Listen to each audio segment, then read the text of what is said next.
எண்ணெய் ஊற்றிக்கலாம். இந்த டிஷ் பண்ணும் போது கழுவாம நறுக்கிக்கணும் சின்ன சின்னதா. இதை எப்படி சின்ன சின்னதா கட் பண்ணிக்கலாம். இந்த இதுல பேன்ல போட்டு பொன்னிறமா வறுத்துக்கலாம். இது பொன்னிறமா வறுத்தாச்சு. இது மேல நீட் வாக்குல அரிஞ்ச வெங்காயம்.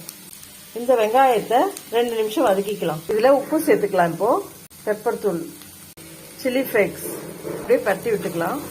பவுல்ல 5 முட்டை உடைச்சு ஊற்றிருக்கேன். அது மேல கொஞ்சம் பெப்பர். இதை நல்லா அப்படியே கலந்துக்கலாம்.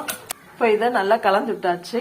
இந்த ஃப்ரை பண்ண உருளைக்கிழங்கு வெங்காயத்தை இதோட கலந்து 20 நிமிஷம் ஊற வைக்கணும். பேன்ல கொஞ்சம் எண்ணெயை விட்டு எண்ணெய் சூடானதும் இந்த கலந்து வச்ச கலவையை இதில் ஊற்றிடலாம். சிம்ல வச்சு வேக வச்சுக்கலாம். அடியில் நல்லா வெந்திருக்கும். இது இன்னொரு பவுல்ல ட்ரான்ஸ்ஃபர் பண்ணி கொஞ்சம் வேக வச்சுக்கலாம். பாருங்க, அடியில் திருப்பி போட்டாச்சு. திருப்பி கீழே நல்லா வேகணும். அவ்வளோதாங்க, ஸ்பானிஷ் ஆம்லெட் ரெடி ஆயிடுச்சு. அவ்வளோ பஞ்சு மாதிரி இருக்கு பாருங்க. இந்த ஸ்பானிஷ் ஆம்லெட்டை செஞ்சு சுவைச்சு ரசிச்சு பார்த்துட்டு எனக்கு கமெண்ட் பண்ணுங்க. ப்ளீஸ் சப்ஸ்கிரைப் பண்ணுங்க.